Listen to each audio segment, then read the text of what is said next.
You're turned on. You're having sex. Things are going great.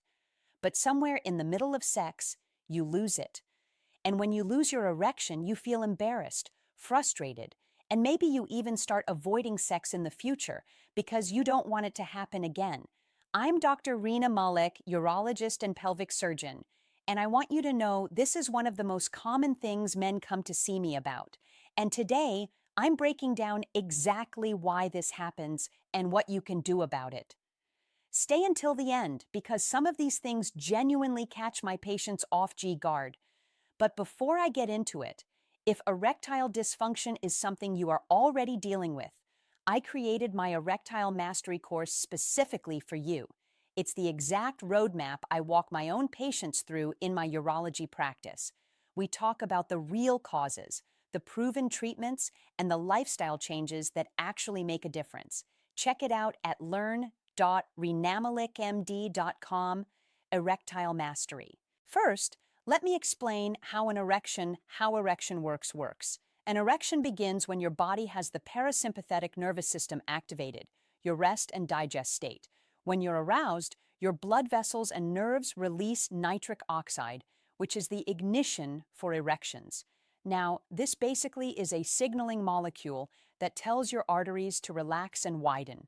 This means that blood can now rush into the penis, into those spongy tissues, called the corpora cavernosa, allowing it to expand both in length and width.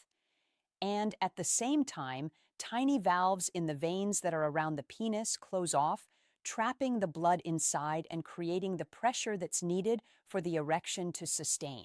Now, whenever there's a problem in this cascade, meaning that either the blood vessels are unhealthy, the nerves are not releasing nitric oxide, they're not relaxing well enough to allow blood flow in, or the veins are letting blood flow out too quickly. All of these issues can cause it to become difficult to maintain an erection. Now, let's go over the 6 reasons you might be struggling with erections. Reason number 1 is an underlying vascular or hormonal issue.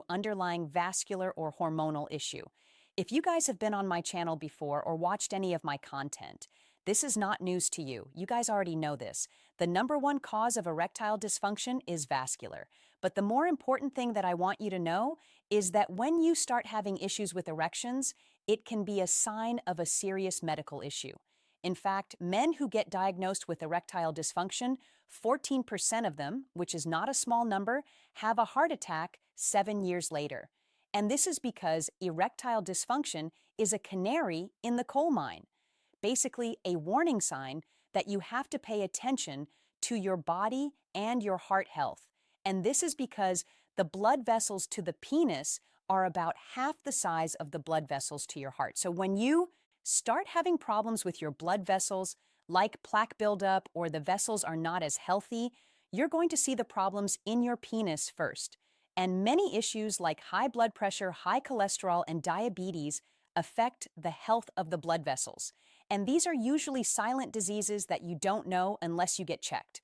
So the most important thing, guys, the number 1 thing I want you to take away from this video is if you're having trouble, get evaluated by your primary care doctor and make sure you don't have any of those silent diseases. No high blood pressure, no high cholesterol, no diabetes. Also, get your testosterone checked because low testosterone can affect erection quality. And it's so simple to get it checked. It is an early morning blood test before 10 a.m. It tells you what your number is. Guys, I like to say erections are a window into your health or a biomarker. If something has changed, it is so important to see a physician.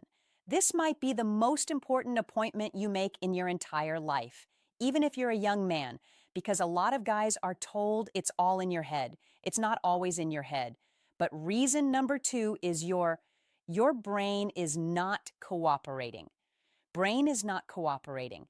Guys, I tell all my patients that the first time you have a problem with erections, it's also in your head because you're going to think about it. You're going to remember, oh, I had an issue. And the next time you try to have sex, you're going to think about it. But your brain is the most important sexual organ you have. Not your penis, your brain. The moment you start thinking about, oh my God, am I going to lose my erection? Am I doing this right? why isn't she orgasming or whatever the case may be, that distraction activates your sympathetic nervous system, which is the opposite of your rest and digest. It's your fight and flight response. This constricts blood vessels and makes blood leave the penis. Really important to make sure that your brain is in the right place. Now, performance anxiety can be a vicious cycle because you are stressed about performance for whatever reason, and then because of the stress, you either can't get an erection or can't maintain it. Then you get more anxious, and then again, you can't have an erection. It just cycles worse and worse and worse until you're completely in your head. But this is something that we can deal with. You have to talk to your partner. Consider seeing a sex therapist if you're really struggling. And I often tell patients, take sex off the table. Be intimate without penetration. That means touching yourself, touching your partner, maybe not even touching genitals right away. And then over time, as you start feeling more confident, you can start touching genitals. And then again, over time, eventually, you can go back to penetration once you're not stressed about the ability to get an erection. Oftentimes, medications can help here as well. I often give patients a 5 milligram dose of tadalafil, which you take every single day.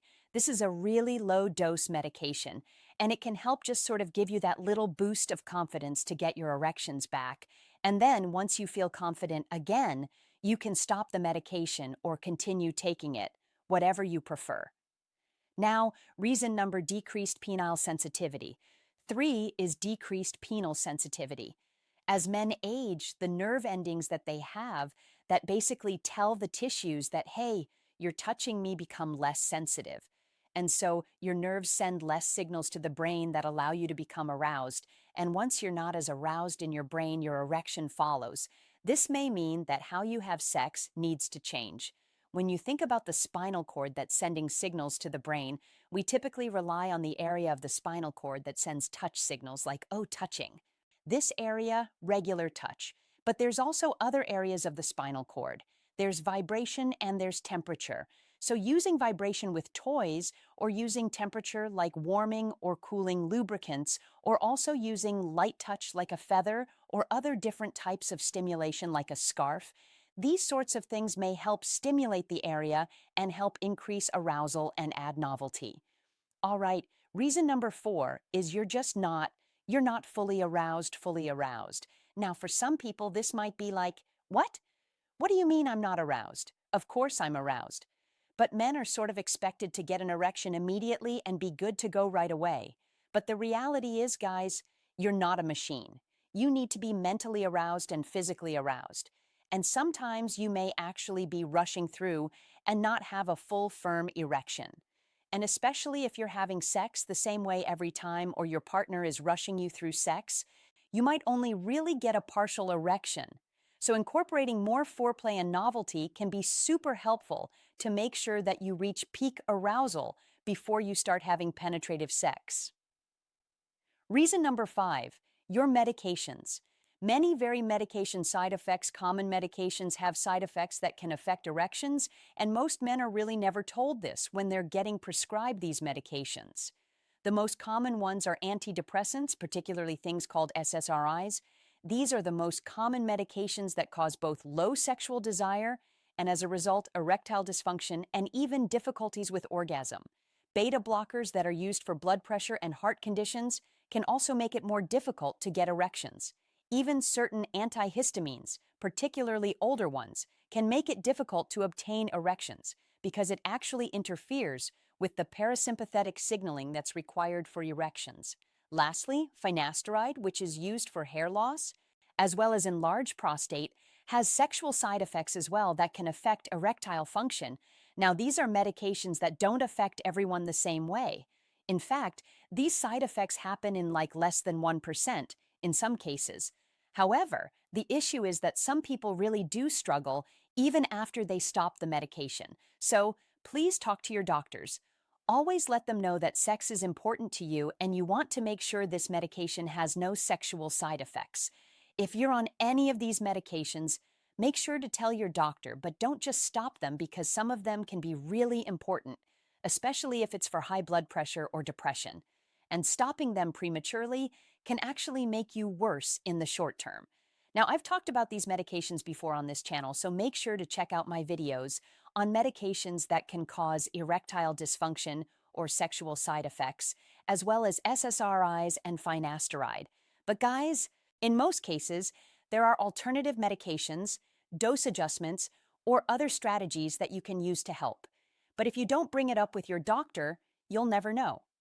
Number 6, and this one's really not talked about sleep apnea enough, it's sleep apnea. Sleep apnea is one of the most underdiagnosed causes of erectile dysfunction. Sleep apnea basically causes you to have repeated episodes of oxygen desaturation, meaning you're not getting enough oxygen through your body throughout the night. Your body responds to those drops in oxygen by releasing stress hormones, cortisol, and adrenaline, which vasoconstrict or narrow blood vessels and then suppress testosterone production, which again is really important for sexual function and desire. Over time, this creates exactly the vascular and hormonal environment that impairs erectile function or makes it difficult to get an erection. And guys, we've seen this over time and time again that men who have higher rates of erectile dysfunction, when they have obstructive sleep apnea compared to men who don't have sleep apnea. And the research has shown that when you treat sleep apnea with CPAP or continuous positive airway pressure therapy, it actually improves erectile function in a meaningful percentage of men. As I mentioned earlier, OSA is very underdiagnosed and undertreated. So you have to know that you might be at risk. Now, what are the risk factors? So if you are overweight, particularly if you have a lot of weight around the neck or you have a neck circumference of greater than 17 in, this can put you at risk because the fat deposits around the throat directly block your airway during sleep. Also, people who smoke are 3 times more likely to develop sleep apnea because they have increased airway inflammation. Also, if you use alcohol quite frequently, it can relax the throat muscles, making it more likely they're going to collapse during sleep. Other metabolic conditions like high blood pressure, type 2 diabetes, and chronic nasal congestion, or if someone's told you your airways are narrow, that may put you at high risk. And if you snore really loudly or you wake up exhausted no matter how long you slept, or your partners notice that you stop breathing during the night, these are real signs that you may have sleep apnea and you should get evaluated. And guys, a sleep study is pretty straightforward, and nowadays you can even get them done at home. So talk to your doctor about it because maybe you don't want to go into a sleep lab. Treating it will improve your erections as well as your testosterone, your cardiovascular health, your brain function, and your overall longevity. So the bottom line for all of this is that bottom line, losing an erection during sex is really common. And it's important to understand why it's happening so you can fix the underlying cause and at least prevent it from getting worse. Please, please, please don't suffer silently. See your primary care doctor. See a urologist because you deserve it. You deserve a real evaluation and real answers.